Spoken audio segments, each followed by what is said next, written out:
The world is standing at the edge of something that could change the Middle East forever. And the clock is ticking in Geneva right now, at this very moment, where American and Iranian negotiators are sitting across from each other in what everyone involved is privately acknowledging may be the last real chance to prevent a second military confrontation between the United States and Iran, one that could make Operation Midnight Hammer look like a warning shot. Let us lay out exactly what is happening and why every single detail matters. The diplomatic track is alive, but barely. Talks have resumed in Geneva. Steve Witkoff, Trump's personal envoy, is leading the American side. The administration's position is not complicated, and it is not flexible. Iran must surrender 972 pounds of enriched uranium. Iran must curtail its ballistic missile program, and any deal that emerges must be permanent, not time-limited like the Obama-era nuclear agreement that Trump tore up in his first term, but indefinitely binding. That is the American demand. And Iran's foreign minister has already said publicly that his country is not prepared to give up what it calls peaceful nuclear technology. That gap between what America is demanding and what Iran is willing to offer is not a small gap. It is a chasm. And the people in that room in Geneva know it. But here is what makes this moment genuinely different from every previous round of Iran nuclear negotiations. The military pressure surrounding these talks is not rhetorical. It is physical. It is visible from satellite. It is measurable in the movements of aircraft and warships and the drawdown of personnel at American facilities across the region. And what those movements are telling every serious military analyst watching is that the United States is either preparing to strike Iran again or wants Iran to believe with absolute certainty that it is. Because sometimes the credible threat of force is what makes diplomacy work when nothing else can. Look at what has happened in just the last 24 to 48 hours. Fifth-generation F-22 Raptors, America's most advanced air superiority fighters, aircraft that do not get deployed to Israeli air bases casually or for symbolic reasons, have arrived in Israel. The headquarters of the United States Navy's Fifth Fleet in Bahrain has been reduced to mission-critical staffing levels. Less than 100 people remain at a facility that normally houses a significant operational presence. The State Department has ordered non-essential personnel to evacuate Beirut, and new satellite imagery shows Iran apparently attempting to reactivate nuclear facilities that were struck during Operation Midnight Hammer. These are not coincidences. These are the precise operational signatures that appeared before Midnight Hammer itself. People who were watching then recognize what they are seeing now. National security analyst Rebecca Grant said it plainly: the deployment of F-22s into Israel tells her this is very serious and perhaps imminent. That word imminent is doing an enormous amount of work in that sentence. Imminent does not mean possible. Imminent does not mean being considered. Imminent means the machinery is in motion and the decision point is close. And yet the administration insists there is no deadline. They say the talks have no expiration date. They say they want a real and lasting deal, not an artificial timeline that creates pressure on the wrong side of the negotiating table. JD. Vance was clear. The principle is simple. Iran cannot have a nuclear weapon, and if they try to rebuild one, that is a problem for the United States. He added that the president has other options. That phrase, other options, is the diplomatic language for military force, and everyone in every capital in the world hearing those words understands exactly what is being said. Now, here is where the situation becomes genuinely complicated and genuinely dangerous in ways that go beyond the immediate military calculus. Iran dropped what is being described as a historic nuclear proposal during the Geneva talks. The details of that proposal are not fully public, but the fact that it is being characterized as historic suggests Iran is moving, at least rhetorically, towards some kind of accommodation. At the same time, Iran is apparently trying to reactivate nuclear sites.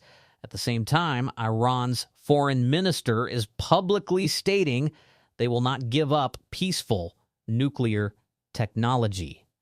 A country that is simultaneously making a historic proposal in Geneva and reactivating nuclear facilities on the ground is either negotiating in bad faith, playing for time, or engaged in the kind of internal political contradictions that make coherent diplomacy nearly impossible. Possibly all three simultaneously. The military dimension is not abstract. Iran's primary threat capability, as Grant laid out, is its ballistic missile arsenal, a program its own foreign minister was boasting about just months ago as being more powerful than ever. That arsenal covers American bases across the entire region. It covers Israel. It covers Gulf states hosting American forces. The United States has Patriot missile defense systems deployed, ships in the eastern Mediterranean armed with SM-3 interceptors, F-35s operating off the carrier Lincoln that have already shot down Iranian drones. The force protection architecture is in place. But force protection and offensive capability are two different things, and the presence of F-22s in Israel is not about shooting down Iranian missiles. F-22s are there to establish air superiority. They are there to clear the sky for whatever comes next. The question of what happens if these talks fail goes beyond the immediate military confrontation. It reaches into territory that no one has a clean answer for. If the United States and Israel move to destroy the Iranian regime by force, and that option, as was explicitly stated, is not off the table, the question immediately becomes who fills the vacuum. The former Crown Prince Reza Pahlavi has some support, roughly 30% according to one estimate, but he has not lived in Iran for decades, and his connection to the actual political and social reality on the ground is genuinely uncertain. The Islamic Revolutionary Guard Corps, the IRGC, is deeply embedded in every institution of Iranian society, economic, military, political, social. Removing the regime by force does not automatically remove the IRGC.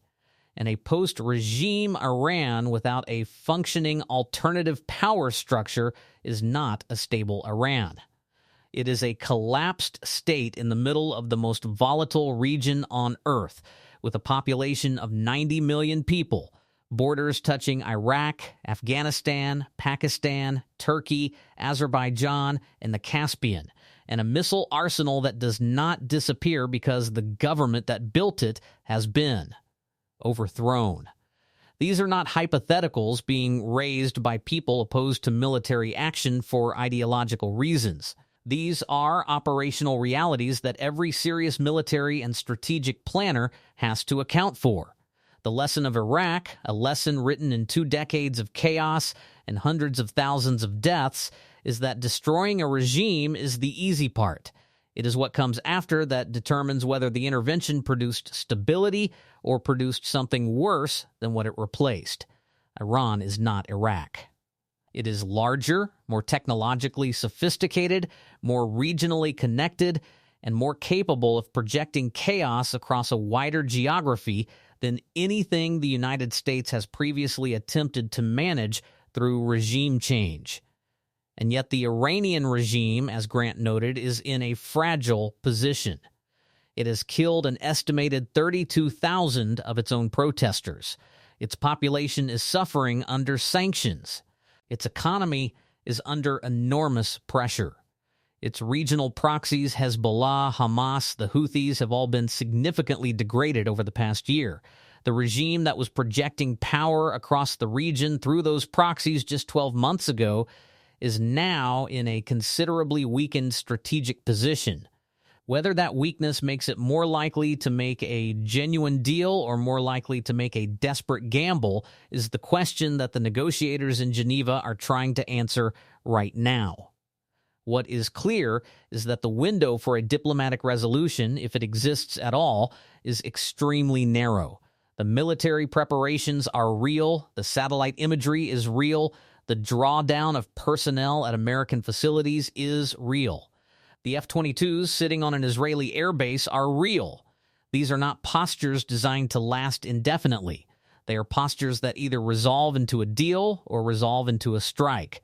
The cost of maintaining that level of forward military deployment without either diplomatic resolution or military action is itself enormous, financially, operationally, and in terms of the sustained attention and commitment it requires from an administration that is simultaneously managing a war. In Ukraine, tensions with China over Taiwan, and a domestic political environment that consumes enormous bandwidth. The Iranian side knows all of this. They know the American military is positioned and ready. They know the satellite imagery is being watched. They know the F-22s are in Israel. And they also know something else, that the American public has no appetite for another prolonged Middle Eastern war, that the political cost of a military action that does not achieve quick and decisive results would be significant even for a president as politically resilient as Trump, and that time and uncertainty are tools available to a negotiating party that has been surviving American pressure for 47 years and has learned to read the difference between a genuine ultimatum and a bluff. The question of whether this is a genuine ultimatum or a bluff is the most important question in international security right now. And the answer to that question is being determined in Geneva in real time by negotiators on both sides who are operating under enormous pressure, with enormous stakes, and with the full awareness that the outcome of what they are discussing in that room will determine whether the next chapter of this story is written with words or with weapons. Every indicator on the ground says the United States is serious. The F-22s say it. The evacuations say it. The satellite imagery says it. The Bahrain drawdown says it. What Iran decides to do with that seriousness, whether it produces a historic deal or a historic confrontation, is the story that the entire world is watching unfold right now in real time, with consequences that will extend far beyond the Middle East and far beyond this moment. The talks are going on. The clock is running.